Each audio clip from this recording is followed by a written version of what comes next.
Orjin Yujin Ubjan Sen Pimage Sardom Pula Yatsen Chugin Yudrunye Pimajun Eje Sudra Kordo Kandro Mampekor Che Che Je Sudadrupche Jinji Lapche Je Susao Guru Pe Masi Je Hum Hum Orjin Yujin Ubjan San Pe Mage Salom Pola Yatsen Chugin Yudrum Ye Pe Majun Je Sudran Kordu Kadru Mampe Kor Je Je Je Sudadrupche Jinji Lapche Je Suso Guru Pe Masi Je Hum Hum Orjen Yujin Ubjan San Pe Mage Sardom Pola Yatsen Chugin Yudrum Ye Pe Majun Heje Sudran Kordu Kadro Mampe Kor Che Je Je Sudadrupche Jinji Lapche Je Suso Guru Pe Masi Je Hum Sanje Chodan Sochi Chodan Lajan Chu Bardo Dagi Chapsu Chi Dagi Jinso Jipe Sonan Jidrula Pinchi Sanje Drupashu Sanje Chodan Sochi Chodan Lajan Chu Bardo Dagni Chapsu Chi Dagi Jinsu Jipe Sonan Chi Drula Pinchi Sanje Drupashu Sanje Chodan Sochi Chodan La Janchu Bardo Dagni Chapsu Chi Dagi Jinsu Jipe Sonan Chi Drula Pinchi Sanje Drupashu. Então, gente, boa noite. Hoje é o terceiro encontro que a gente está fazendo recém sobre o texto Fases da Meditação. E no encontro passado, que foi, bem dizer assim, quando começou o texto, né, deu para perceber como se fosse uma marca, né, do Khenpo Tsutrim Gyatso, que ela é muito preciosa, que é uma característica, ele não quer ficar nos convencendo, ele não tenta nos convencer sobre a impermanência das coisas ou sobre o fato da realidade, no fundo, ser vazia de uma existência independente. Ele não quer convencer ninguém. Ele não vai gastar a energia dele com isso, né? Mas ele vai, na verdade, iluminar e nos convidar a contemplar, a reconhecer uma coisa tão simples e banal quanto o fato da gente ter entendido e aquilo não ter funcionado. Por quê?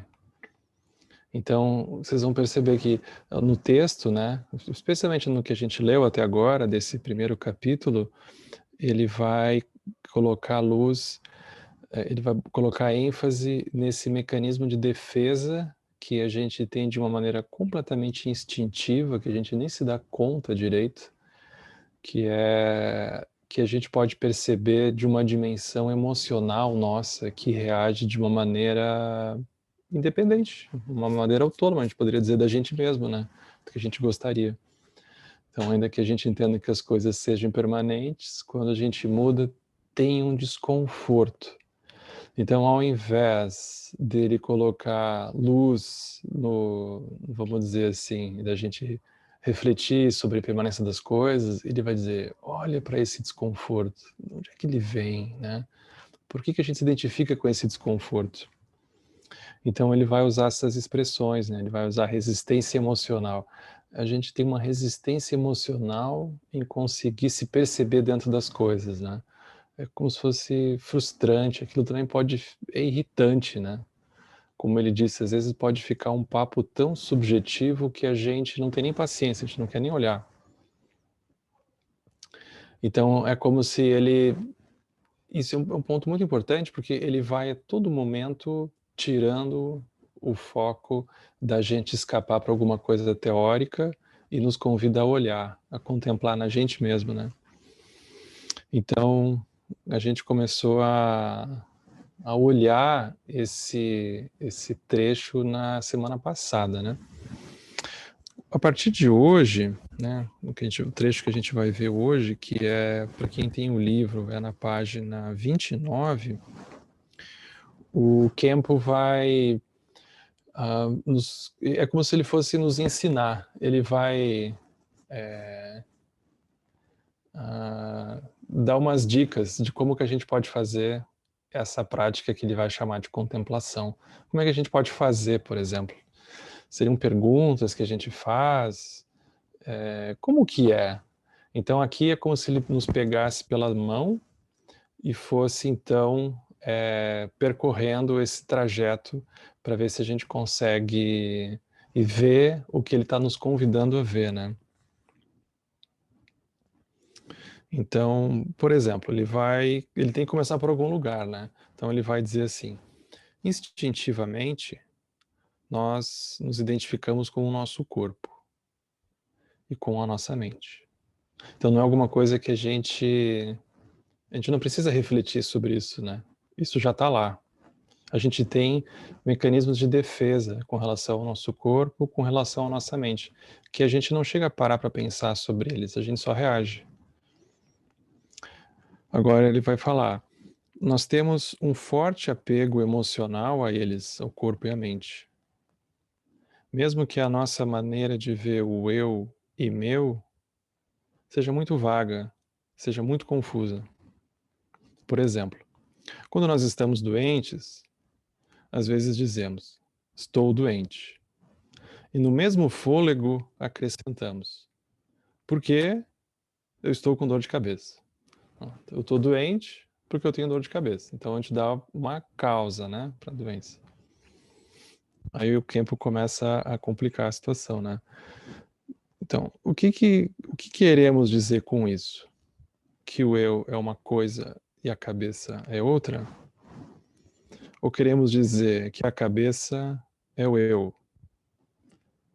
Deve-se começar a investigação com essas noções gerais de um senso comum sobre o eu. Eu, aquele que executa, então, ou eu, aquele que tem experiência. Basicamente, ele vai nos convidar a fazer perguntas que a gente acha completamente inúteis, né? Porque é muito mais fácil resolver aquilo.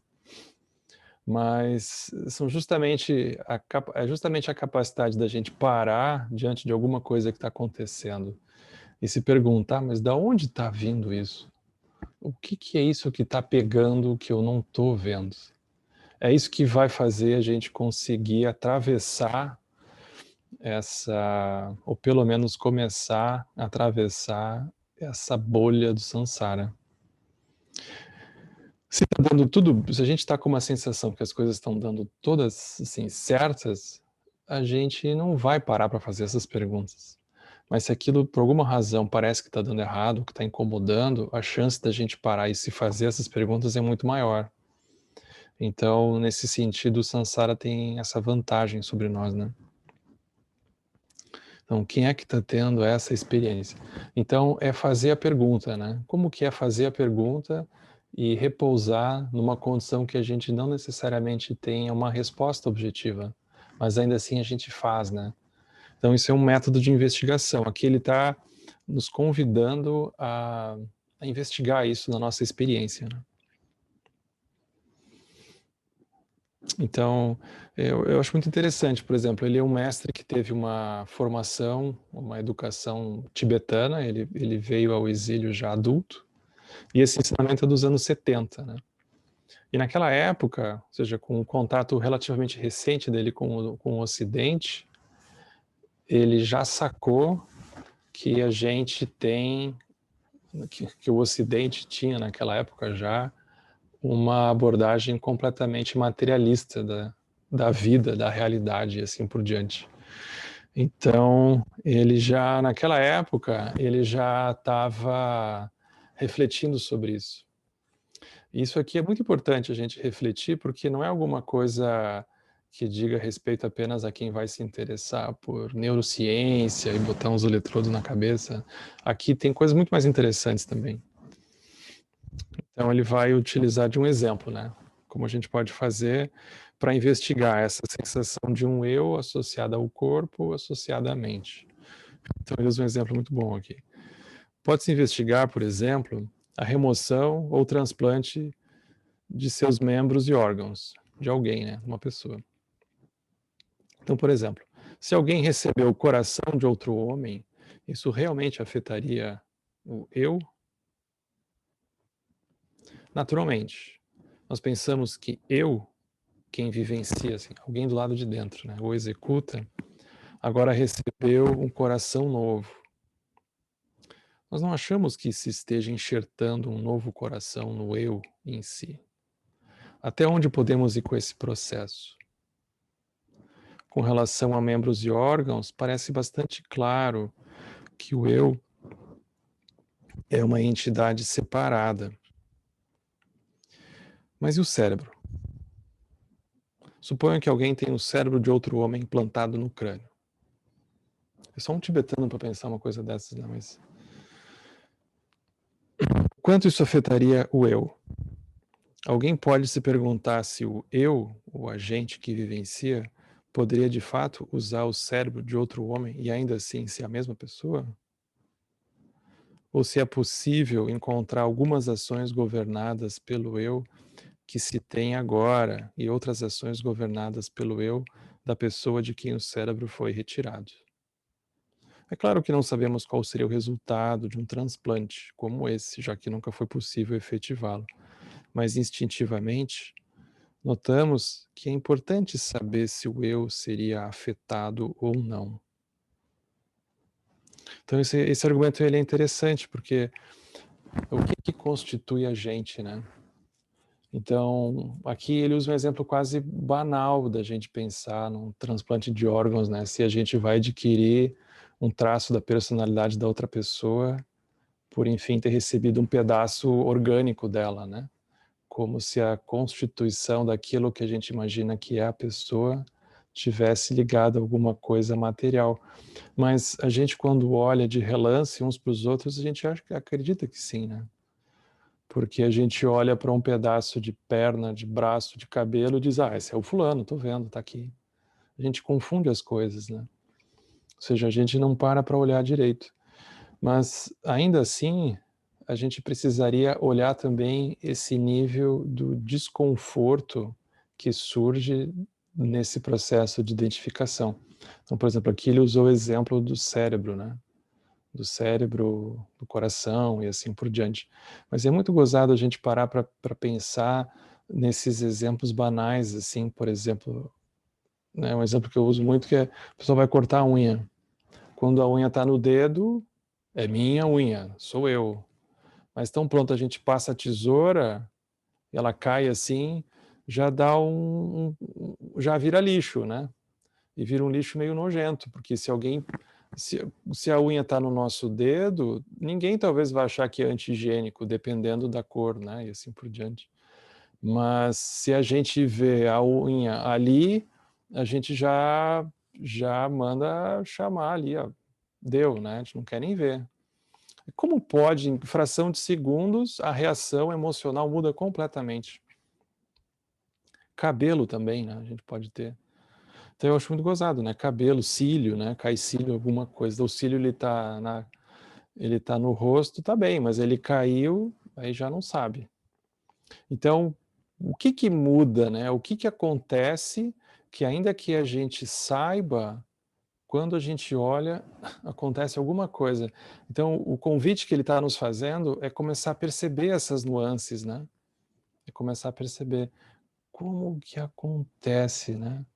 O que que acontece aqui? Por que que deu isso? Por que que deu aquilo? E, no geral, a gente só reage, né? A gente nunca para olhar o porquê daquilo. Então aqui ele está encontrando uma forma de nos convidar a olhar para esse ponto, né? O que que faz com que eu sinta que eu sou isso, né? De onde é que eu tirei essa ideia? O que que é essa reação emocional, né? Por que que aparentemente eu não consigo me livrar dela? Ou por que que às vezes ela vai e mesmo que eu tente segurar, ela se dissolve, né? Então ele usa esse argumento para dizer isso. Embora pareça tão importante, nós ainda não sabemos ao certo o que seja esse eu.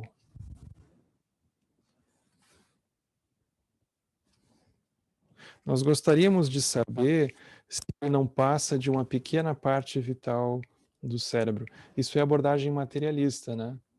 Em que você vai reduzindo tudo a matéria, enfim, né? No entanto, quando se pensa sobre isso, ninguém está emocionalmente apegado a um pequeno mecanismo da sua massa encefálica. Se todo apego emocional ali se encontrasse, seria muito fácil removê-lo, e com ele também todo o sofrimento. A vida não precisaria ter nenhum significado, nem a vida humana algum valor especial. Não seria necessário seguir lutando numa existência cheia de sofrimento e frustração. No entanto, esse parece esse parecer nos atinge como totalmente nihilista e degradante. E o eu, ele se sente muito mais importante do que isso. Mas se a gente olhar toda a visão de mundo, né, como se fosse quase uma cosmologia materialista, ela nos leva cada vez mais a achar de fato que no fundo, no fundo, no fundo, é só isso e ponto. Então, é como se fosse muito. É tão reducionista que a gente pode facilmente reduzir tudo simplesmente a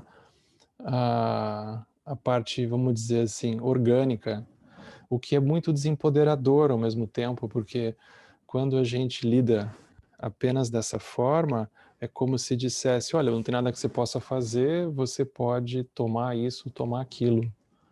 E aí a indústria farmacêutica também começa a surgir, e a gente vai ficando um pouco refém de um processo em que a gente fica refém de algo que a gente não sabe muito bem o que que é, e precisa de alguma coisa externa, e a gente não sabe, o outro aparentemente sabe, então ele tem um poder sobre nós, e aquilo vai se estabelecendo dessa forma, né?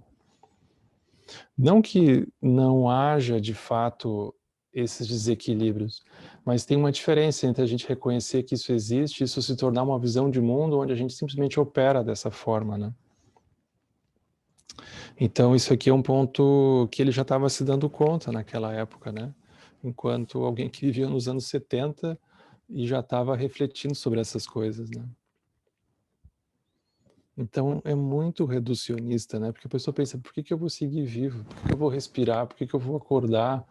Por que que é isso? Por que que é aquilo? Se é basicamente uns neurônios aqui e tudo muito mecânico nesse sentido, né?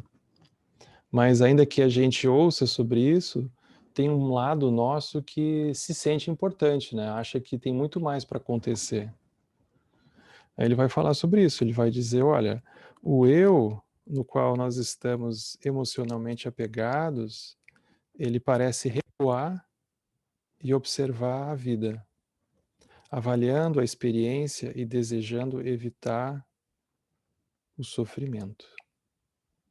Então aqui é uma definição, é um convite de contemplar para a gente, né? Ou seja, tem uma sensação de alguém que recua diante das experiências e diz, bom, isso aqui eu gostei, isso aqui eu não gostei.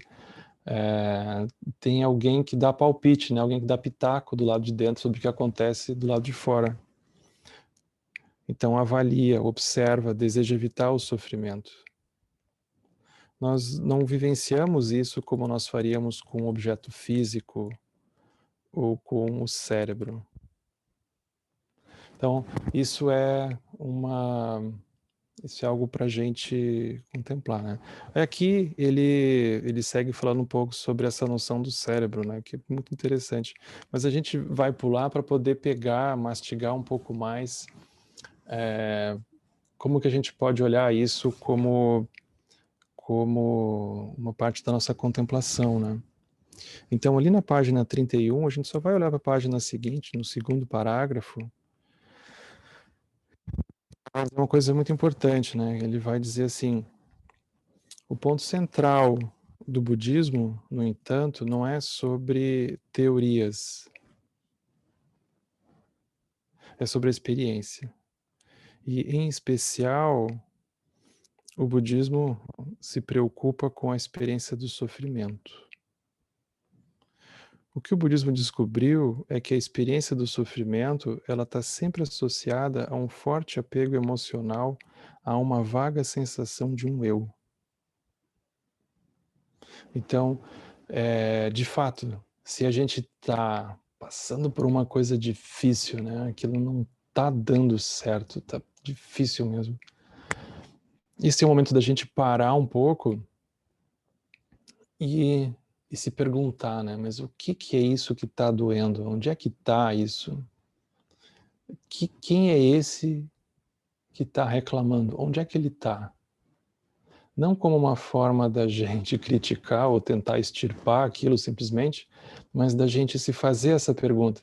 Porque quando a gente começa a tentar fazer essas perguntas, a gente vê que é difícil, porque é como se a gente fosse pego sempre no embalo, né? A gente está sempre atrasado, porque tão pronto a gente olha para alguma coisa, ela já tem uma seta que nos faz olhar para outra. A gente olha para essa outra, já tem uma seta que empurra para lá. E a gente está sempre girando. A experiência do sofrimento é uma experiência em que a gente não consegue parar. A gente está um pouco alucinado, pulando de uma coisa para outra. E a gente não consegue desligar aquilo, né? Se a gente conseguisse, seria ótimo, a gente não consegue. É difícil, portanto, fazer essa pergunta, é difícil conseguir parar, mas na exata medida que a gente vai se desafiando, vai fazendo essa pergunta, mas o que é isso que tem aí mesmo? Aí é como se a gente não conseguisse pegar direito naquilo. Tem algo, mas não tem uma forma direito, não tem um rosto direito, a gente não sabe localizar onde é que está. Então é como se a gente fizesse uma abordagem muito mais direta sobre essa experiência, que é o que ele está nos convidando a fazer aqui, né? Como que é essa experiência emocional, como ele chama, ligada a uma vaga sensação de um eu?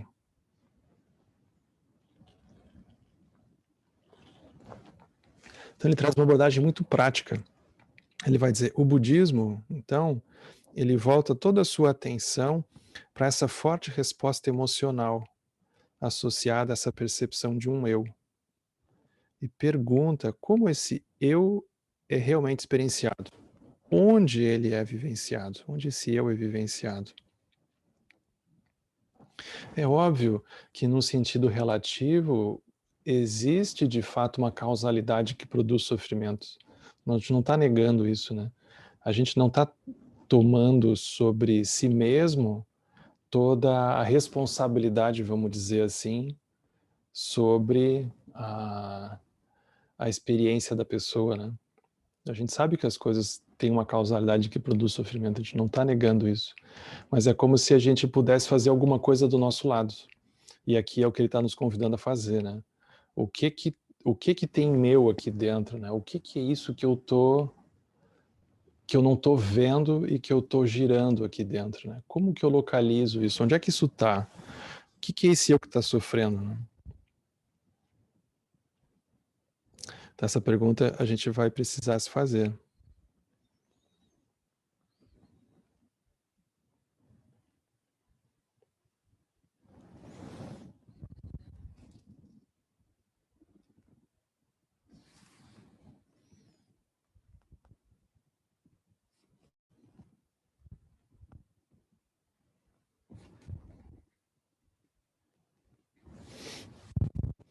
gente segue. Aí ele diz assim: pode-se responder, então, ele está batendo a tecla aqui, isso parece o Alan Wallace, né? Para quem já viu as coisas do Alan Wallace, pode-se responder que essa experiência ocorre no cérebro. No entanto, não é necessário saber nada sobre o cérebro para sofrer. Esse é um argumento bom. Até um cachorro ou uma criança sofrem. Eles não têm teoria sobre um eu, mas o seu comportamento sugere que estão apegados a um senso de um eu. Se não fosse o caso, por que uma criança ou um cachorro que existe num dado momento se preocupa com uma criança ou um cachorro que existiria no momento seguinte? Com certeza, é porque inconscientemente está pensando que a criança ou o cachorro do momento seguinte ainda é ela ou ele em algum sentido, inconfundível com qualquer outro ser. Não tem uma dimensão temporal que a gente não para muito para pensar, né? Mas, por exemplo, a gente pode dizer, bom, eu não sou o mesmo de X anos atrás. A gente está no final da página 31. Então a gente pode dizer, bom, eu não sou o mesmo de X anos atrás. Mas a gente não pode afirmar que a gente é radicalmente diferente.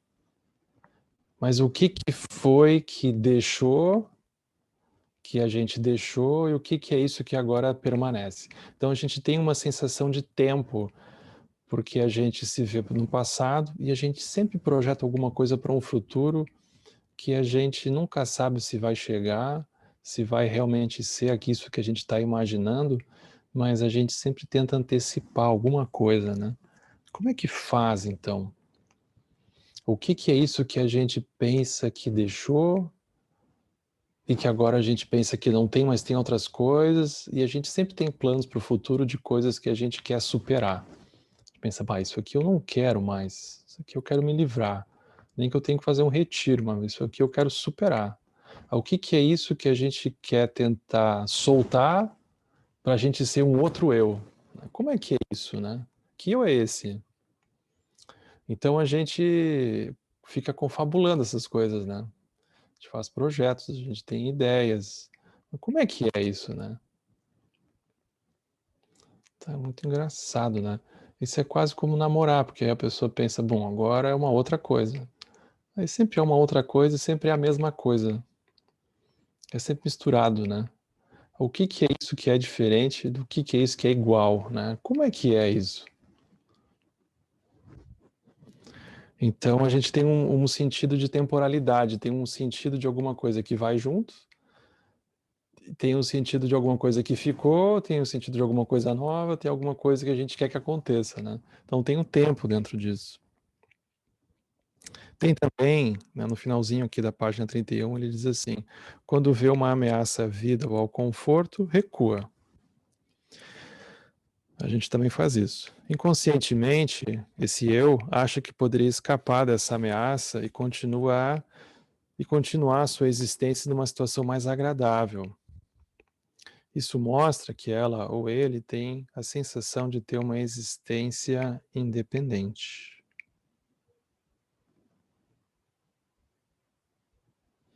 Aí aqui ele bate também nessa visão materialista, né? Porque ele diz assim: nós podemos argumentar que nas formas mais básicas dos organismos vivos, a retração a estímulos desagradáveis é apenas uma resposta mecânica, como as árvores balançando ao vento.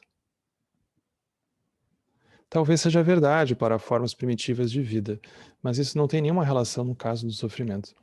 Se nós fôssemos apenas dispositivos mecânicos complexos, nós poderíamos argumentar que, de um modo objetivo, o sofrimento não importa. Isso seria uma atitude extremamente empobrecida diante da vida e não muito convincente. Então a gente poderia cair nesse reducionismo, né? Que é o fato da gente olhar aquilo só como alguma coisa mecânica, alguma coisa dos neurônios, alguma coisa química e assim por diante. E aí a gente diz, não, isso não é o sofrimento, isso é só alguma coisa aqui. É como se fosse desautorizar a experiência subjetiva da pessoa dentro disso também, né? Então isso seria uma visão extremamente empobrecida diante da vida e não muito convincente.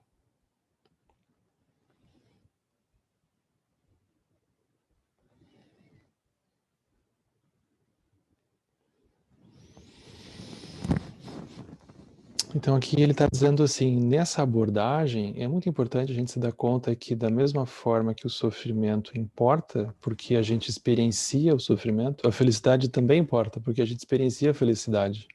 Ainda que a gente não pare muito para pensar a respeito, a gente não está aqui fazendo essa análise para desautorizar a experiência, né?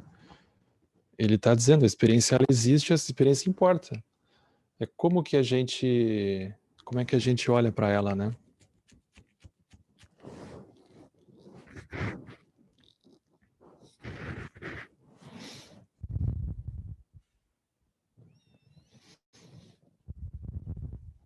Aí a gente vai pular um parágrafo, né? E vai para o último parágrafo da página 32.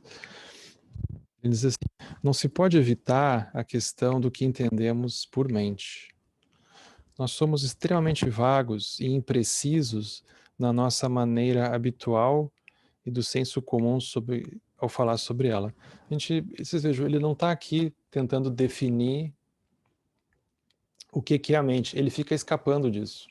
Ele não vai gastar a energia dele para definir um conceito, 2 pontos, mente, alguma coisa, né? Mas ele vai nos cutucar. Ainda assim, ele vai nos cutucar para a gente pensar um pouco a respeito do que a gente quer dizer com isso. Então ele vai dizer, por exemplo, às vezes parece que nós nos identificamos com a nossa mente, como quando dizemos que estamos alegres ou tristes. Apesar de significar que a mente está alegre ou triste, nós não distinguimos claramente o nosso eu e a nossa mente. Ao mesmo tempo, nós também nos vemos dizendo coisas como: eu não consegui controlar a minha mente. Em algumas situações, nós também dizemos: eu não pude me controlar, como se tivéssemos 2 eus. Essa parece ser a mesma falta de clareza que nos permite, às vezes, falar como se o eu fosse a mente, e às vezes como se a mente pertencesse ao eu. Então isso aqui é muito interessante de pensar. Tem um dos koans mais bonitos, assim, eu acho, do Zen. É uma história com Bodhidharma. O Bodhidharma tinha um aluno, era muito perturbado.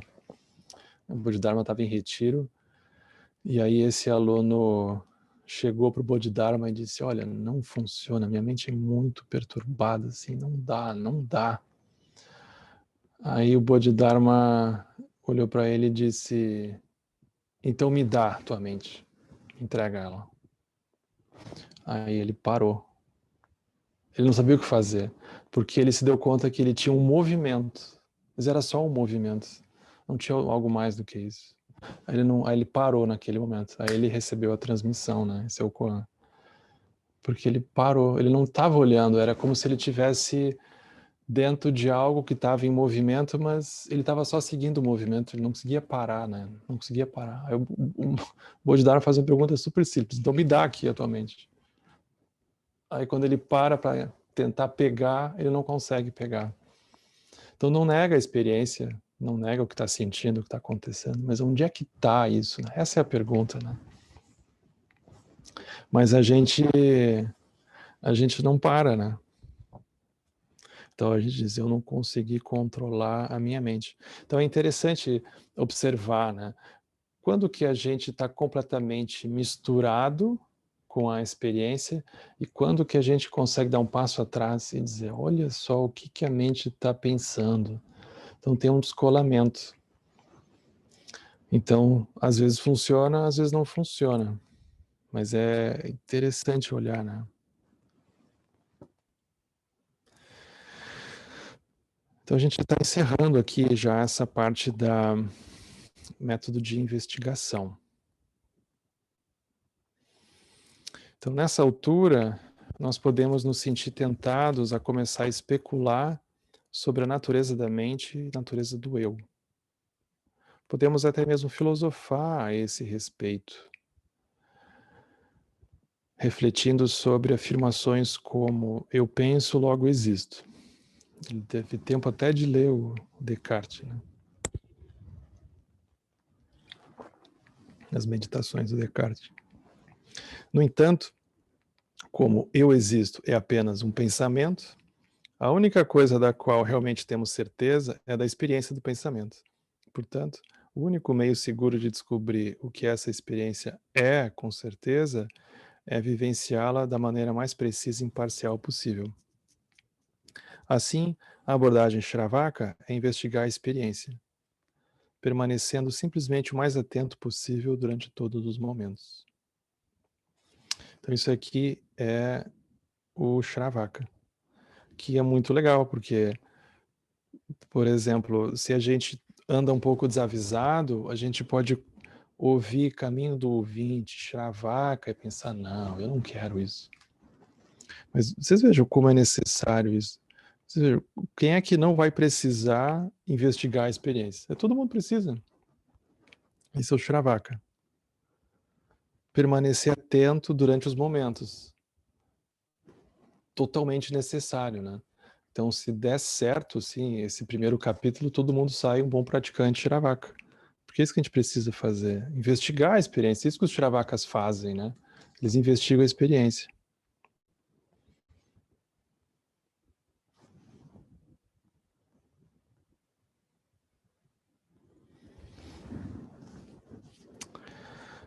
Agora, como fazer? Para efetivar essa investigação de uma maneira mais sistemática, os mestres budistas organizaram a experiência numa série de categorias e grupos. Um desses grupos é chamado de 5 skandhas, o que literalmente significa os 5 agregados. Eles são chamados de agregados porque, vista de uma maneira imparcial, toda a nossa experiência surge a cada momento como eventos isolados e impessoais. Depois de surgirem tão rápido que parecem simultâneos, nós nos envolvemos emocionalmente e nós criamos um cenário de um eu versus o mundo, ou outro. Isso aqui não é nem budista, né? Os 5 skandhas, eles são pré-budistas, na verdade. Eles já é uma classe de, é como se fosse um conjunto de visões que já existiam na Índia anteriormente à própria vida do Buda, né? Os 5 skandhas, eles eram utilizados como uma maneira de afirmar a existência das coisas, né? Então, porque existem as formas, existem as sensações, existem as percepções, assim por diante, essa realidade existe. Então, ele era utilizado como um método nesse sentido. E o Buda vai inverter isso, né? O Buda vai demonstrar a vacuidade das formas e assim por diante. Mas isso aqui é muito interessante, porque por exemplo, né, os 5 skandhas são forma, sensação, percepção, construções ou formações mentais e consciência. Isso aqui é a base do Sutra do Coração, né? Que é o que a gente vai começar a olhar agora. Então é interessante que a gente começa de fora para dentro.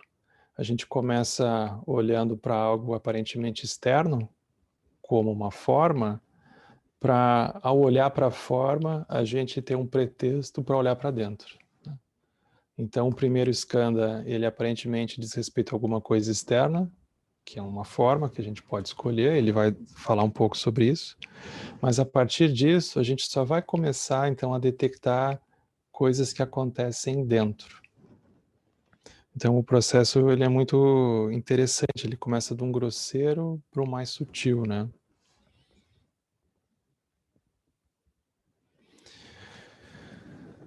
E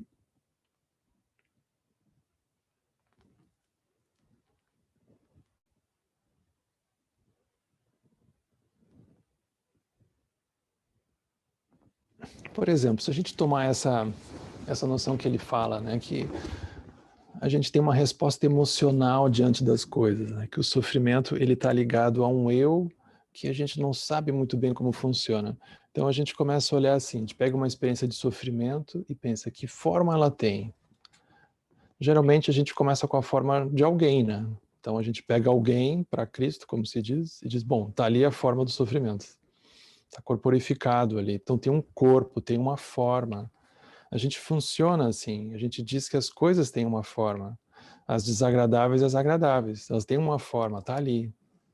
Eu posso sentir, aí esse é o segundo escândalo, a gente diz, eu posso sentir aqui. E eu não só sinto, como eu percebo. eu ouço e assim por diante. Então, percepção está ligado à capacidade nossa de se relacionar com aquilo, né? E também tem coisas muito claras, assim, ou seja, tem formações mentais, tem emoções muito claras que brotam em mim quando eu vejo tal forma. E, naturalmente, eu me sinto existindo, tem alguém aqui dentro que diz, sim. Então tem uma sensação de um alguém, de uma consciência. Então a gente pode pegar qualquer experiência nossa, assim, aflitiva e perceber forma, sensação, percepção, formação mental, consciência. A gente, sempre que a gente estiver dentro de alguma coisa que parece completamente intransponível, a gente vai ver forma, sensação, percepção, formação mental, consciência super nítidos. Aí o convite é justamente a gente ter como se fosse uma grade para poder olhar para essas coisas e começar a mergulhar dentro delas, né? Então, por exemplo, o agregado da forma se refere a um corpo e ao meio ambiente. Nós achamos completamente óbvio a existência de um mundo lá fora, além dos sentidos e o fato de que o nosso corpo participa desse mundo. Quando nós sentamos para meditar, é o corpo e o seu ambiente que primeiro nos chamam a atenção. A gente sempre começa de fora para dentro, né? Então a gente para o corpo, né? A gente sempre começa de um grosseiro para um mais sutil. É a partir desse ponto que nós podemos começar a investigar. Eu estou sentado aqui porque o meu corpo está sentado aqui. Então, esse eu, portanto, é o corpo. Ele começa aquelas análises bem tradicionais, né? Por exemplo, eu posso começar a examinar o corpo sistematicamente, olhando membro por membro, órgão por órgão. Minha mão é eu? Eu ainda sou eu sem a minha mão? É uma aula de anatomia, né? A gente começa tirando pedaço por pedaço para ver se sobra alguma coisa. Então, isso é abordagem tradicional, né? O que é uma mão, afinal? Uma mão é uma mão sem dedos, sem pele, sem osso? Então a gente começa a fazer essas análises e a gente não vai encontrando. Mas a gente pode pegar qualquer coisa da nossa experiência e tentar decompor ela, né? A gente tentar encontrar. O exercício é assim, é a gente tentar encontrar o que está incomodando na forma. Será que a gente encontra? Então a gente tem alguém na nossa frente e tem algo ali acontecendo. Diz, você está me produzindo isso. Aí a gente para, mas qual é a parte? Né? É a parte da roupa? É a parte da unha? É o cabelo? O que que é? Então é o fato da gente se dar conta que o que a gente está envolvido ou preso, a gente não consegue pegar, a gente não consegue localizar, nem com autópsia, né? Tem alguém que levantou a mão, acho que é o Cleiton. Por favor, Cleiton. Acho que tu consegue abrir o microfone, né? Consigo. Aproveitando ainda nesse exemplo de, né, sair cortando, fazer aula de anatomia, e aí até voltando lá, por exemplo, do cérebro, imagina que então eu vou cortar uma parte do cérebro. Aquilo vai afetar, né, como eu me defino, assim, então eventualmente eu vou me comportar de outra forma, eu vou esquecer coisas, vou ter determinadas coordenações. Eu não entendi, assim, como isso não afeta o que eu chamo de eu, sabe? Porque a gente, né, tá acostumado a correlacionar muito a mente com o cérebro. Uhum. Então, isso, sei lá, fico pensando e não... É que o ponto principal para ele aqui não é se vai ter uma mudança, por exemplo,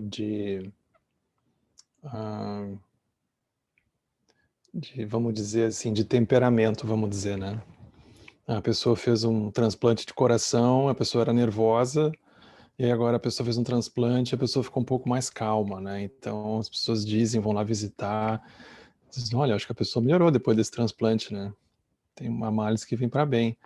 Ele não está preocupado com isso nesse momento. Ele tá querendo apontar que tanto a pessoa nervosa quanto a pessoa calma tem uma sensação de um eu que agora parece que é calmo. Então é como se ele não tivesse preocupado com a aparência que aquilo vai ter, se é uma aparência agitada, se é uma aparência perturbada, e assim por diante. Não é esse o ponto, né? É claro que isso vai acontecer, mas ainda assim tem uma sensação de alguém ali que permanece. Isso permanece infinitamente, isso é o samsara. A gente morre e renasce, tem algo que essa sensação ela continua num sonho. Mas de onde ela vem? Então ele não está aqui tentando ele não está tentando alterar a experiência para ser um eu melhor, vamos dizer assim. Ele não está tentando fazer um melhoramento genético do eu. Ele está tentando iluminar como que tem uma sensação de um eu, independente da cara que esse eu tenha. Se ele é acelerado, se ele não é acelerado, se tem de mais isso, tem de menos aquilo, não é o caso. É a experiência emocional de ter alguém do lado de dentro que se acha independente, vamos dizer assim. Como é que isso pode? Então ele não está aqui dizendo que, vamos dizer assim, se a gente voltar para aquele aspecto materialista, né? Aí a pessoa tem experiências no córtex de um lado, de outro, então a experiência dela é mais para cá ou mais para lá. É óbvio que isso vai acontecer, ele não está questionando isso.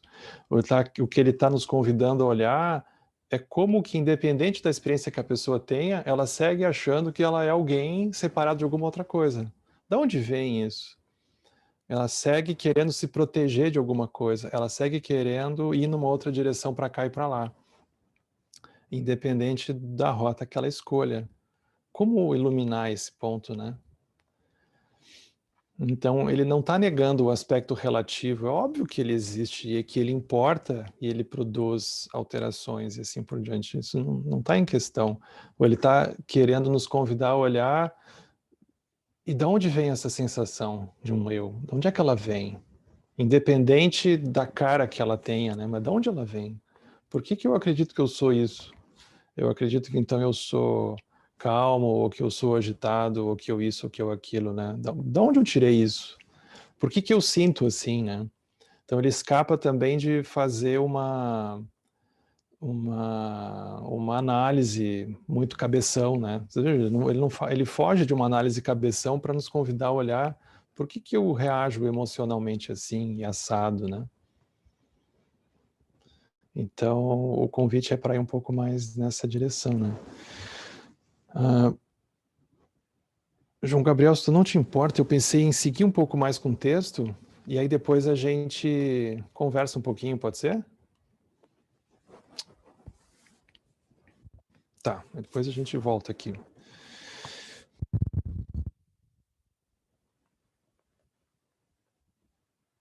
Então, isso é o corpo, né? Vamos dizer, isso é a forma. Esse é o primeiro dos skandhas, né? Forma. Depois vem sensação. Então, vocês vão ver ali no final da página 34, né?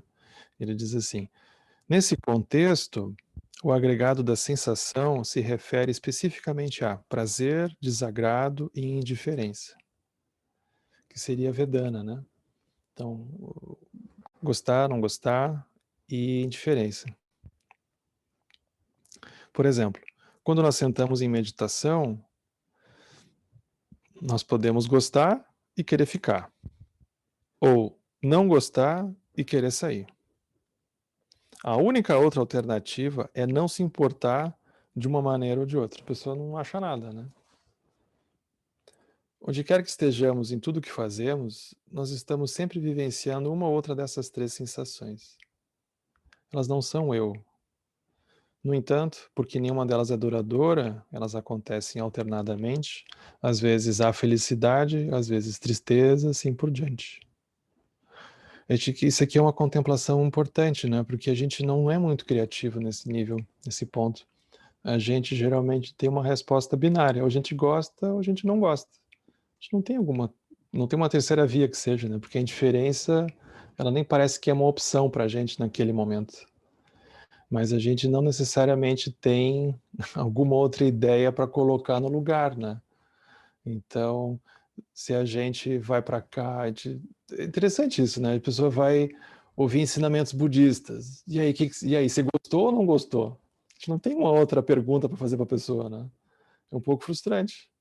Aí a gente vai. Qualquer coisa que a gente vai fazer, é sempre essa pergunta: a gente gostou ou não gostou? A gente não tem outra coisa para perguntar. Então, o padrão de relação nosso, ele está totalmente enraizado, ancorado na experiência da sensação. De novo, não é arrancar a sensação, mas é iluminar ela, né? Da onde eu tirei que isso aqui é a única coisa que vai balizar a minha vida, vamos supor, né? Então é como se a gente tomasse uma sensação facilmente como centro da a bússola da nossa vida, né? É quase como um cheiro, né? Que a gente vai indo assim, né? Então isso é a importância da sensação para a gente, né? A gente é capaz de afunilar tudo por uma sensação. Esse é o samsara. E não tem o que, vamos dizer, criticar nesse sentido, né? É a gente ver, a gente se dá conta disso, né? Se dá conta. É assim que funciona. E ao mesmo tempo, a gente vê como que brota uma sensação de intimidade com o gostar, que é algo que a gente explora pouco. Mas quando a gente gosta realmente de algo, deveria tentar perceber como que brota uma intimidade, né? Nossa, eu gostei, né? Como que a gente começa a existir ali por dentro, tem uma intimidade que brota, né? Não só como se a gente conhecesse aquilo, mas tem um eu que aparece ali dentro, a gente não sabe muito bem da onde, e essa sensação se torna nós mesmos, né? Nós e a sensação se tornam como que uma coisa só. Como que isso funciona? A gente deveria parar e coisas pequenas assim, tomar um café, comer um doce, qualquer coisa, a gente ouvir uma música, né? A gente lê algo que a gente gosta, a gente vê uma imagem que a gente aprecia, ou que a gente não gosta, como que brota uma sensação de intimidade com o não gostar, né? Ou seja, a gente não quer aquilo, e a gente sabe desenhar o que a gente não quer. Tem uma intimidade envolvida também, né? Como que é? Então isso é sensação. Aí vem o terceiro skandha, que é a percepção. Esse agregado se refere ao primeiro momento de reconhecimento de um dado sensorial. Quando se tem a experiência de uma cor como azul, ela é reconhecida como sendo azul. Quando se sente uma coceira, a sensação é reconhecida. Quando se ouve um carro dando partida, o som é reconhecido. O mesmo se aplica aos cheiros, etc. Nós vivenciamos um fluxo contínuo de percepções por meio dos nossos sentidos todo o tempo que estamos acordados. Nós estamos sempre ouvindo alguma coisa, olhando para alguma coisa, sentindo alguma coisa com o nosso sentido do tato, saboreando, cheirando, até mesmo recebendo uma imagem que surge na mente. Temos os 6 sentidos, incluindo a mente. Ao sentar em meditação, pode-se perceber a respiração entrando e saindo, as imagens flutuando na mente, os ruídos acontecendo na rua, assim por diante. Apesar de acharmos que é o próprio eu que percebe isso, nós não achamos que essas percepções sejam o eu. Nenhuma delas tem características do eu, pois nenhuma delas é duradoura. A gente está sempre, então, envolvido com alguma coisa, a gente está sempre ocupado, né? Com alguma coisa que a gente está vendo, que a gente está ouvindo, uma imagem que passa na mente. Ou seja, a gente nunca está parado, né? Então, a percepção, ela conecta com essa, não só com a percepção de ter alguém reconhecendo algo, mas a gente está sempre distraído nesse momento, né? A gente está sempre pulando para cá, ouvindo isso, agora aquilo, e aí passa a vida ali dentro, né? Então, percepção, esse é um ponto super importante. Aí vem construções mentais, né, ou formações mentais. As construções mentais incluem toda atividade mental de pensamento, padrões de pensamento. emoções negativas, como desejo, orgulho, ciúme, emoções saudáveis, como o amor, a devoção, a paciência. Na verdade, as sensações e as percepções, elas também são construções mentais, mas para o fim dessa classificação, elas são enumeradas separadamente. Então aqui ele vai falar que isso é chamado de samskara, né, em sânscrito. Aí a gente vai, no parágrafo seguinte ele vai explicar isso, né, como que é, né, ele diz assim: apesar de nós não considerarmos as construções mentais ou os eventos mentais como sendo eu, nós tendemos a identificar o nosso eu com o que concebemos ser a nossa personalidade. Esse aqui é muito gozado. Emocionalmente, se um aspecto da nossa personalidade é criticado, nós sentimos que nós, né, o nosso eu, nós somos criticados, nós somos atingidos, né? Então, por exemplo, se a pessoa tem uma autoimagem de que ela é uma pessoa equilibrada, ela tem uma imagem dela, então tem uma marca mental, uma formação mental, uma construção mental, né, como ele diz aqui, um evento mental dela se identifica com uma imagem equilíbrio. Aí a primeira pessoa nervosa que passa esculacha com essa galera que acha que é equilibrada, ela já acha que aquilo é com ela. A gente faz isso o tempo todo. Ou seja, como que uma imagem é uma construção mental, é uma imagem, aquilo não está em lugar nenhum. A pessoa não estava nem falando de nós, imagina a fragilidade, né? A pessoa falou assim, aleatoriamente. A gente já toma as dores, né? Como que a gente toma as dores de algo que aparentemente não nos pertence, né? Como que aquilo a gente acha que é a gente, né? Como que pode? No entanto, se alguém examinar a composição da personalidade com muito cuidado e de uma maneira imparcial, descobrirá que ela é ainda mais intangível do que o corpo. Pelo menos com o corpo, havia certeza sobre o que estava incluído como parte dele. A pessoa via assim, não, tá aqui a unha, tá aqui o dedo, assim por diante. Mesmo que nenhuma dessas partes pudesse ser identificada como eu. Só que com a personalidade, por outro lado, nós temos apenas um fluxo de construções e eventos mentais em constante mudança. É isso. Aí depois a pessoa desiste de ser equilibrada. Ela vê tanta gente equilibrada que ela chega a pegar um nojo, né? Você chega dessa gente equilibrada, eles não vão a lugar nenhum. Aí a pessoa muda a autoimagem que ela tem sobre ela mesma. Ela desiste de ser uma pessoa equilibrada. Ela diz, agora você é uma pessoa autêntica. Aí pronto. Aí o primeiro que passa ali perto e critica os autênticos, porque enfim, eles acham que são alguma coisa, não são nada, aí o sofrimento brota de novo. Então, como que pode, né? Onde é que vem isso?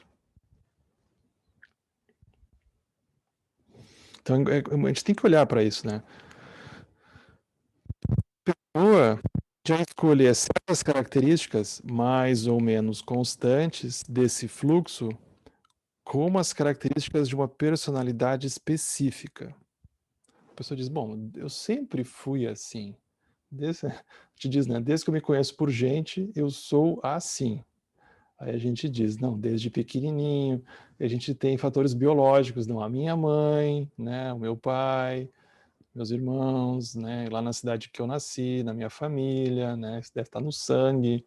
A gente tem argumentos genéticos, assim, para explicar formações mentais, né? É muito gozado. Então, como que pode, né?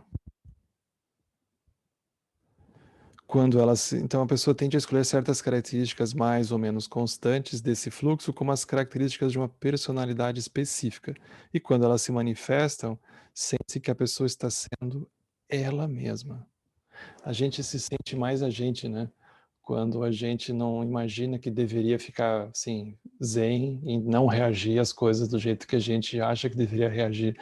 É como se a gente se sentisse mais verdadeiro, né? A gente se sente até mais liberado. Agora, se a gente tem que ficar ali em posição de meditação, meio em retaguarda, assim, aquilo é um pouco fingido, né? A gente se sente um pouco fingido. Então é como se a gente tem uma sensação que perdeu a naturalidade, né? Ou seja, agora que eu tenho que ficar observando, eu não posso mais simplesmente ser eu. Eu tenho que agora ficar me policiando. Então é como se houvesse uma sensação meio que de vigilância, né? E aquilo é um pouco desagradável, porque eu mesmo, no fundo, acho que eu queria ser só eu, né? Agora eu já não sei.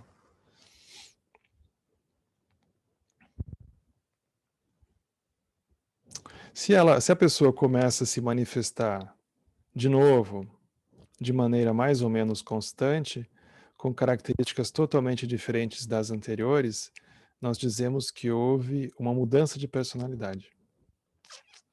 Nós dizemos que as pessoas estão insanas, que estão temporariamente perturbadas e assim por diante. Tipo eleição no Brasil, né? As pessoas estão insanas, elas estão perturbadas, a gente diz, né? Temporariamente a gente já duvida, né? Se vai passar. Mas a gente diz, bom, o que aconteceu, né? O que aconteceu? A implicação é de que existe uma pessoa ou um eu que é diferente da personalidade atual ou do estado mental presente. Então, assim, tem o eu raiz, né? Cada um de nós tem um eu verdadeiro. E aí, que aquele é original, assim, né? Não é a cópia, né? É o original, é o verdadeiro. É tipo Twitter, né? Instagram, que a pessoa bota assim, fulano real, né? O verdadeiro, né? A pessoa tem que escrever ali que ela é ela mesma, né? Para não dar chance de ser, enfim, um outro eu que acho que se constrói como aquele eu, enfim, né? A pessoa tem que provar ali, né? Como não tem cartório nesse nível, a pessoa tem que encontrar um jeito, né? A implicação é que existe uma pessoa, um eu, que é diferente da personalidade atual ou de um estado mental presente. É esse eu que nós estamos investigando. Obviamente, ele não é a personalidade ou alguma das construções ou eventos mentais que a constituem, uma vez que nenhuma delas apresenta um elemento permanente, unitário e independente que poderia ser chamado de eu. Isso aqui é muito importante a gente olhar, porque as marcas mentais, as formações mentais, elas são o que constituem a nossa experiência de um eu também. A gente está agora na página 37, lá em cima, um pouquinho antes de começar a consciência.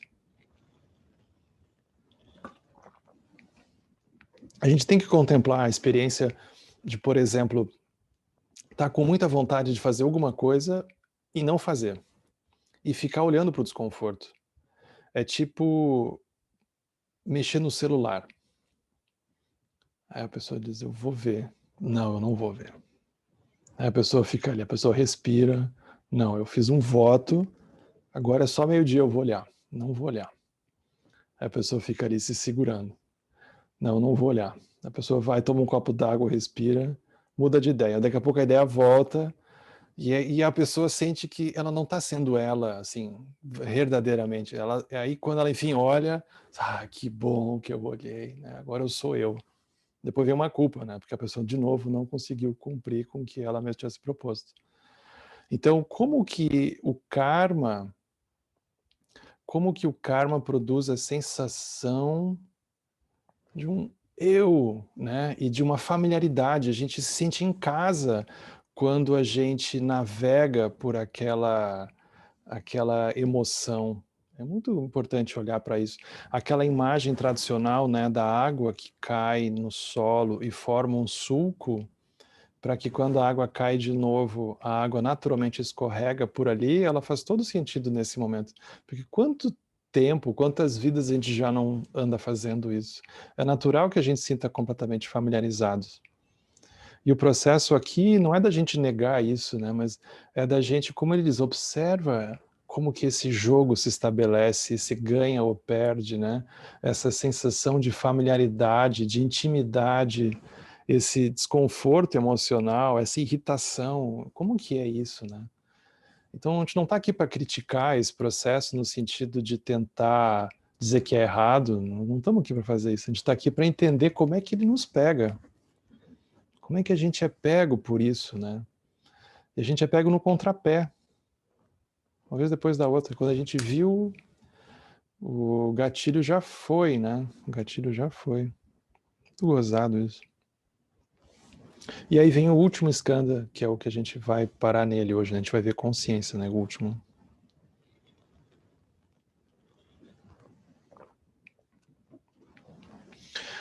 Então aqui ele diz assim, consciência. Uma consciência no budismo refere-se a um momento de presença plena. Então aqui ele dá uma descrição muito curta, que ele também não vai elaborar muito, porque o ponto principal dele é nos convidar a olhar, né? Então ele vai lançar isso e aí ele já vai falar sobre outras coisas. Mas aqui veja, a gente está no início do livro, né? A gente está no primeiro capítulo da primeira abordagem. Então, ao longo do livro ele vai elaborando um pouco melhor essas definições, né? Mas aqui ele está só começando. Então ele diz: consciência no budismo refere-se ao momento de consciência plena. Ao pensarmos sobre os 4 skandhas que já foram apresentados, nós podemos achar que por trás de todos eles havia um senso geral de estar autociente ou de um conhecimento. Podemos até mesmo designar isso como a mente em si, em contraste aos eventos mentais que ocorrem nela. Podemos ter a impressão de que isso é realmente o que queremos dizer com eu, ou uma identidade pessoal. Parece ser uma presença imutável, unitária e independente, que continua acontecendo como a base de toda a nossa experiência. E é essa presença plena que é o eu, o agente. Vamos examinar essa ideia com cuidado.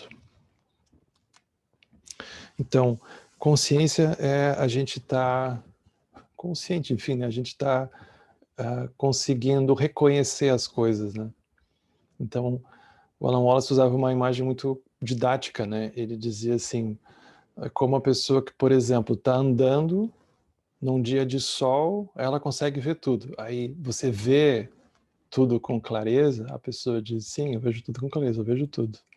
A gente imagina agora a pessoa à noite, um breu, não tem uma luz, não tem nada. Aí pergunta, e aí, agora? A pessoa diz, olha, eu estou claramente não vendo nada. Então tem uma qualidade de conhecer, tem uma qualidade de ver, ainda assim, né? As palavras aqui são um pouco difíceis, mas a gente, ao mesmo tempo que a gente, é uma qualidade de conhecer, que se está confuso, que se está atento, uma qualidade de saber que se enxerga, o que não se enxerga, então tem essa qualidade. Ele diz assim, isso parece então que é o agente, né? Enfim, parece que é o eu mesmo, né? De um modo geral, nós consideramos a nossa vida, as nossas experiências, como uma espécie de fluxo no tempo e no espaço. Há uma sensação de um começo e de um fim, e um evento segue a partir de outro.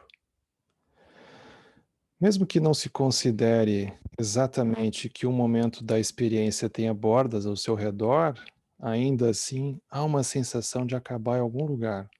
Caso contrário, ele apenas se fundiria com todo o resto. Portanto, a nossa experiência, a nossa percepção de um eu são definitivamente limitadas pelo tempo e pelo espaço. Então a gente até costuma ritualizar isso, né? A gente, quando quer fazer uma transição de um eu, como uma formatura, por exemplo, aí a gente tem um ritual que a pessoa se formou. Ela deixou de ser o eu estudante, passou a ser um outro eu agora, desempregado, no caso. Então, um novo eu agora. Aí assim a gente ritualiza no tempo e no espaço a transição dos eus, né? Então a pessoa acha que agora ela nasceu de uma outra coisa. Então, ainda assim, deve ser possível dividir o mesmo processo, nas menores partes possíveis, nos menores momentos de duração.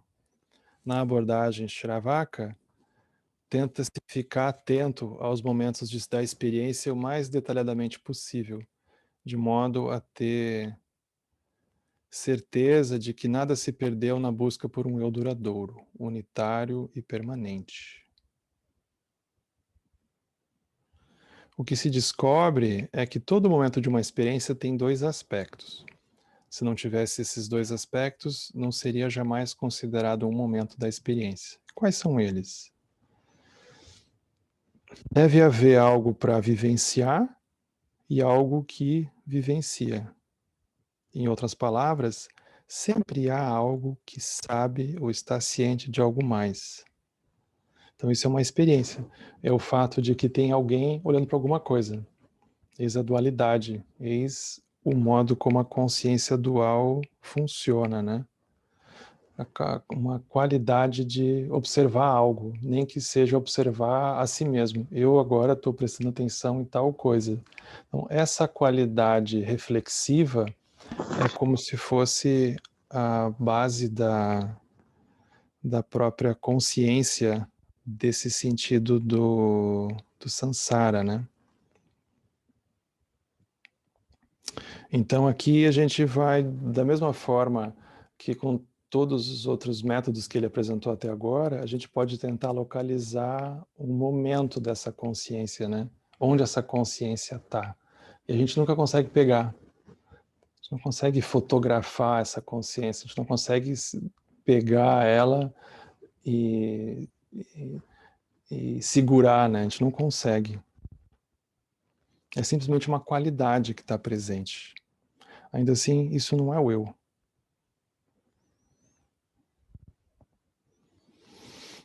Então, vamos supor, ali na página 39, ele diz assim, né, no segundo parágrafo.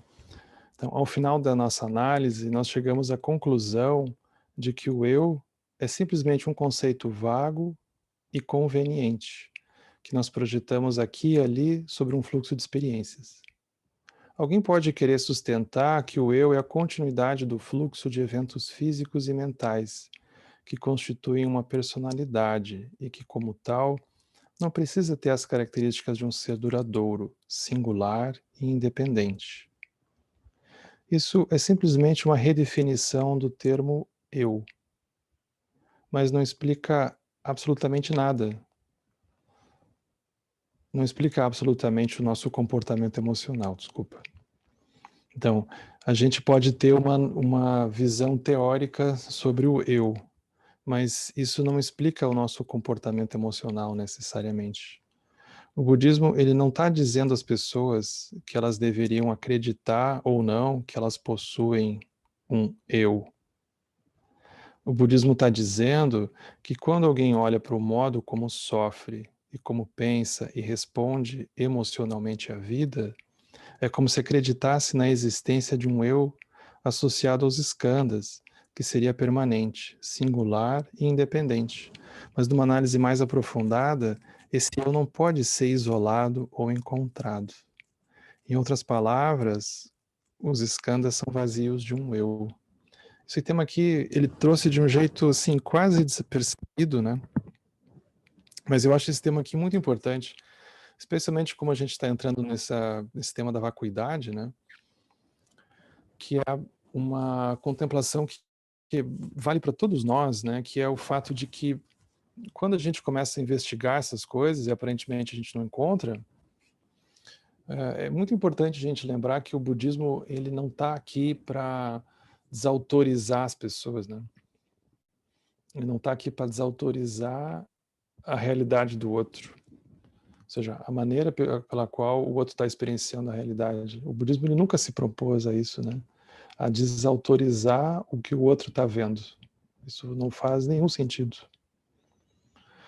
Mas, ao mesmo tempo, quando a gente começa a aprofundar isso de uma forma apenas teórica, a gente pode facilmente cair numa coisa dessas, né? Porque aí vocês imaginam, chega alguém para nós, nos apresenta uma realidade, a gente diz, não, mas isso é vazio, isso é sua mente, você não está vendo?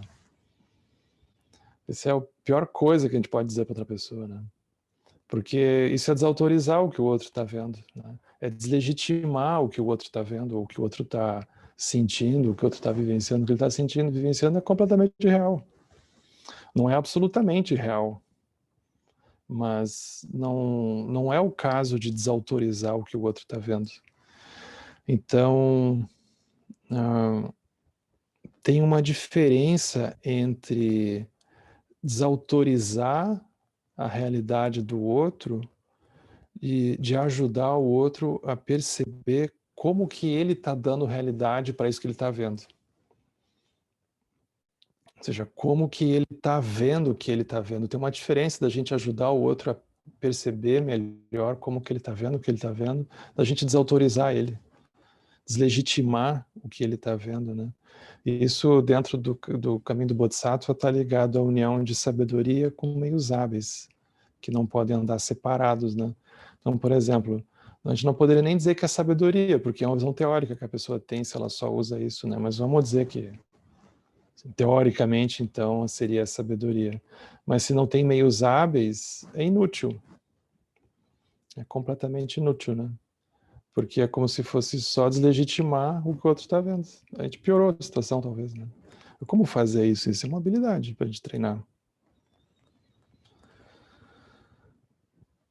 Então, não é sobre desacreditar, né, o que o outro está vendo, mas ajudar o outro a ver melhor. Tem uma diferença nisso, né? Como que é ajudar o outro a ver melhor?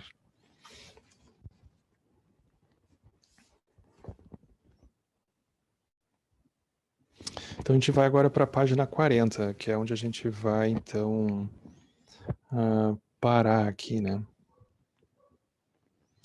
Quando nós meditamos, no terceiro parágrafo, a gente pode dizer assim, quando nós meditamos sobre a natureza do vazio dos skandhas, simplesmente os vemos como eles são. Eles não são um eu permanente, singular e independente. E não existe esse eu neles. Ou seja, a gente olha para uma forma, a gente não encontra um eu. A gente olha para uma sensação, ali dentro a gente não encontra um eu. A gente olha para uma percepção, assim por diante, não encontra um eu ali dentro. Assim como num sonho, quando se entende que a pessoa no sonho não somos nós realmente, qualquer sofrimento que ela possa ter sentido, por exemplo, ao ter sido queimada ou perseguida por um tigre, simplesmente desaparece.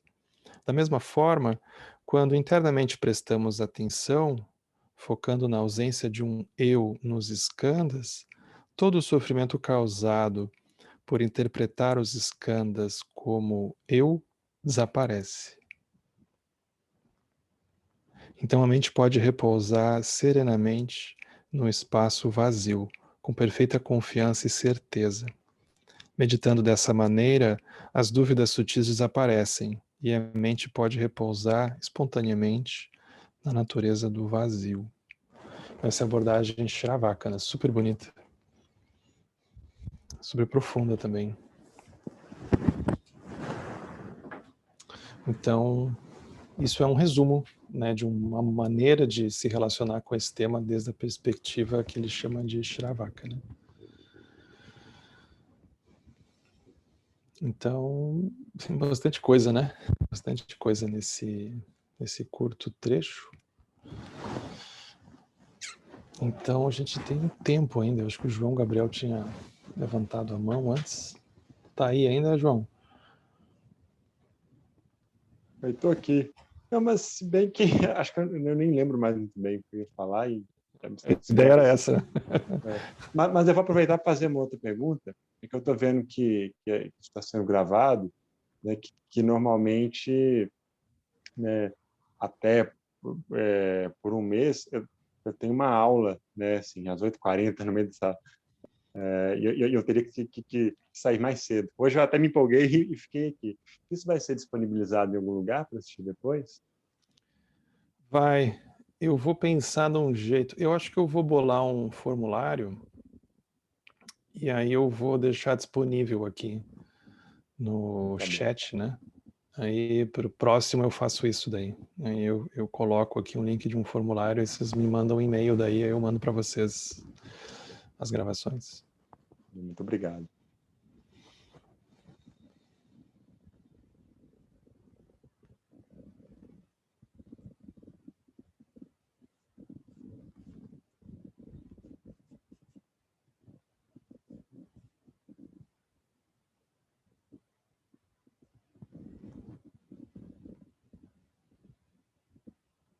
A gente olha, não parece tão complicado, né? Mas é só a gente pegar uma coisa difícil assim, tipo, tá frio.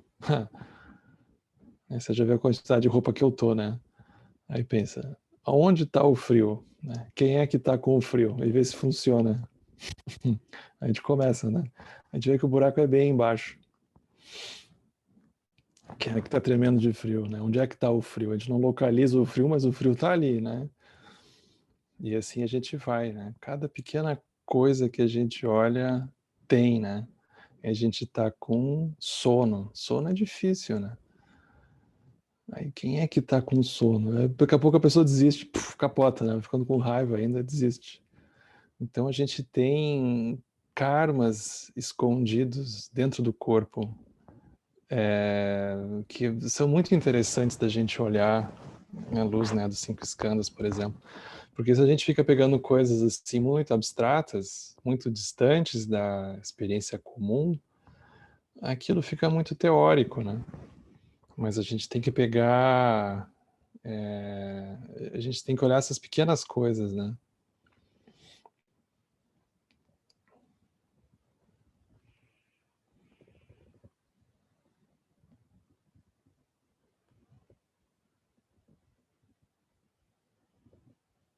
A pessoa está com fome. E quem é que está com fome?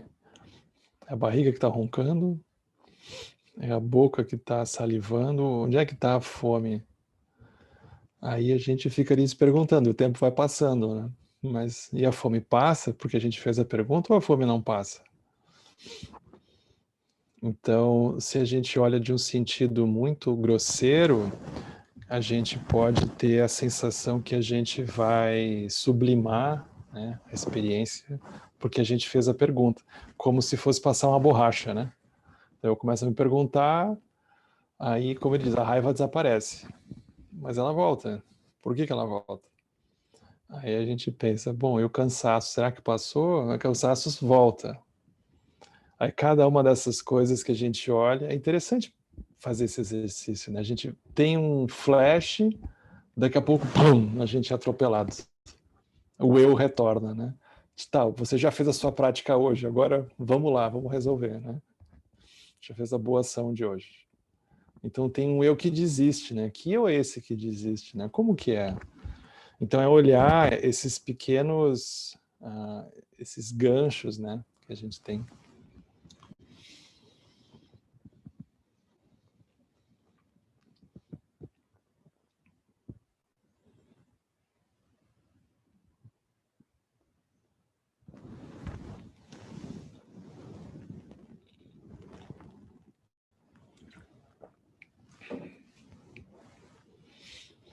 Oi, Tamara.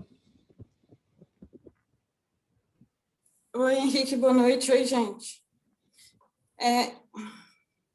Assim, achei super, super, super difícil, mas eu não queria perder a chance de perguntar. E assim, o que eu pensei aqui? O eu não existe, mas de alguma forma os escândalos se manifestam. A gente sente aquelas coisas todas. Aí, assim, eu sou teimosa, né? Então eu fiquei tentando inventar alguma coisa aqui, e aí você me corrige, porque aí você me corrigindo eu vou aprendendo. Aí eu pensei assim, Eu não sou bom em corrigir, mas tudo bem. Você vai comentar, isso já ajuda muito. Então, eu é a manifestação, eu inventei isso, né? Eu é a manifestação dos escândalos na relação de um ser com o outro, que é livre, embora atrelada ao karma. Porque eu estou desesperada, eu preciso achar uma definição para esse eu. Eu estou passando mal aqui. Ai, ai.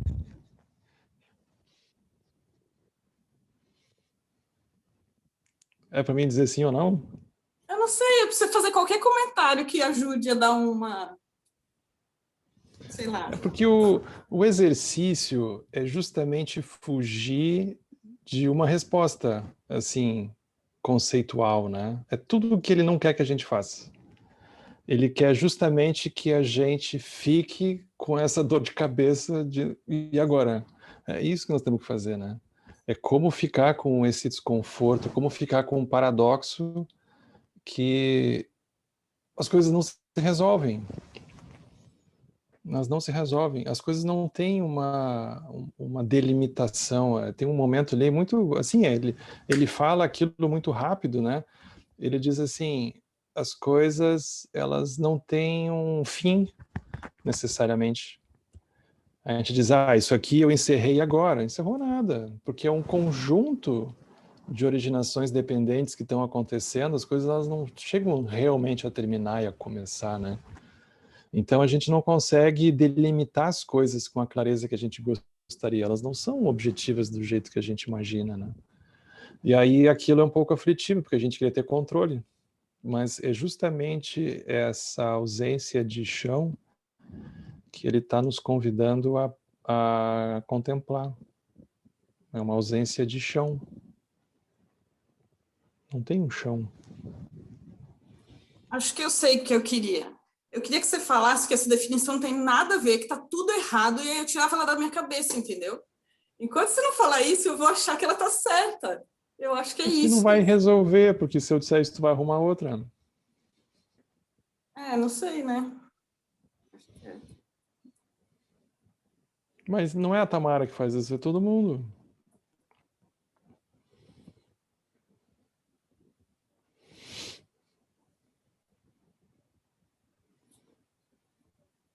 Esse é o problema. E essa é a nossa aflição enquanto praticantes, porque a gente quer resolver, mas não tem como resolver, né?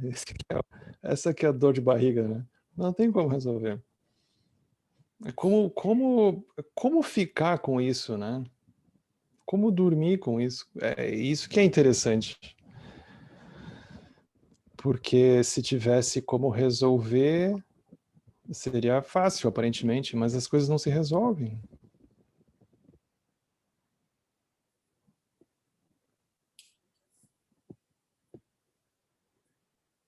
O Lama diz uma coisa muito interessante, né? Ele diz assim, as relações não se resolvem, mas a liberação é possível.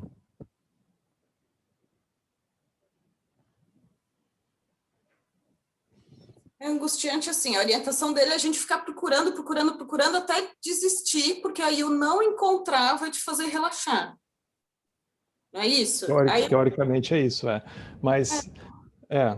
Mas, por exemplo, quando a gente faz essa prática de procurar e não encontrar, a gente tem que perceber se a gente está aberto ou está fechado. O tá fechado é assim, é a gente com uma lista no supermercado e só olha o que tem na lista. Aí a gente sabe o que a gente quer encontrar, a gente tem um filtro muito estreito do que a gente quer, do que a gente não quer. Mas é uma diferença da gente procurar e a gente ter uma imagem interna e a gente quer encontrar do lado de fora o que a gente já tem dentro. É uma coisa assim, isso é o samsara. Mas aqui é uma prática de procurar e a gente nunca conseguir pegar de fato, né? E isso nos colocar numa posição de abertura, porque aí a gente está conseguindo reconhecer a complexidade das coisas, a gente conseguir reconhecer a originação dependente que as coisas formam e assim por diante, né? Aí a gente vai estar mais perto de olhar para as coisas como elas são. Quando a gente quer uma definição, uma coisa dessas, é uma coisa nossa, mas pode ser que a pessoa do nosso lado tenha uma outra ideia. E aí já deu briga, né? Questão de tempo.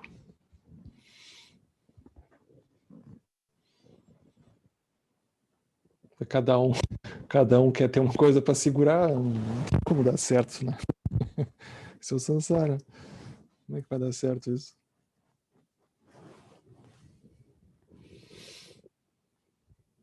Mas a prática é justamente o que tu está fazendo, né? É como ficar com isso, né? Tu já está fazendo a prática, né? Não é uma outra coisa. Então tá, posso fazer outra pergunta? Porque eu só consigo aliviar, eu esqueço uma perguntando outra coisa. Bom, aí te encerra daí. Então, assim, várias vezes quando a gente fala das mentes, a gente fala assim, da mente, tá, cada um tem uma mente. Mas aí a gente tem a mente que observa a mente. Aí a gente tem, já são duas. Eu achava que eu tinha uma, agora eu já tenho duas. Pois é. Aí tem a mente que observa a mente, teoricamente teria que ser aquela mente que não julga, mas eu, pelo menos, tenho uma mente julgadora. E aí tem a mente tipo, a mente julgadora, tipo, entre aspas, do bem, que é aquela que te estimula, fala, não, legal, tá certo, é assim mesmo, você vai conseguir. E tem a outra mente, que é a mente que só te põe para baixo.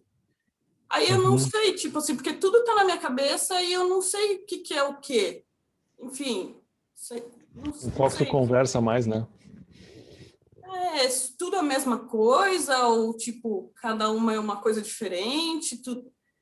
A gente tem a ideia de achar que a mente é o eu, mas também não tem mais eu. Agora, não sei nada, estou totalmente perdido. É que esse processo, vamos dizer assim, de recuar, ele é infinito, porque aí tu tem a mente que observa a mente. Mas aí tu pode gerar a mente que observa a mente que observa a mente. Aí a gente não vai chegar num final disso, né? Não tem um final. É como se fosse uma pegadinha realmente, né? Por aí, né? Então, é como se, por um lado, é como se fosse manter a tensão que esse questionamento produz em ti, do que tentar tirar ele com uma resposta que poderia te convencer. Porque no exato momento que tu tiver uma resposta, tu vai perceber que essa energia que te coloca em marcha para investigar, ela vai desaparecer. Isso é um problema do método, vamos dizer, método quase de ensino tradicional. Porque quando a pessoa tem uma pergunta, ela tem uma energia embutida. Aí se a gente responde aquilo assim no sentido de cima para baixo, a pessoa diz, ah, tá. A energia, pluf. Aí aquilo que poderia seguir como um combustível convidando a olhar, desaparece, né? Então, eu acho que a sugestão é justamente tomar esses pontos como se fossem quase pontos de contemplação mesmo, né? De um roteiro, vamos dizer assim, intuitivo teu, e aí tu olha, né? E tu vai ficando com aquilo. E a gente vai conversando.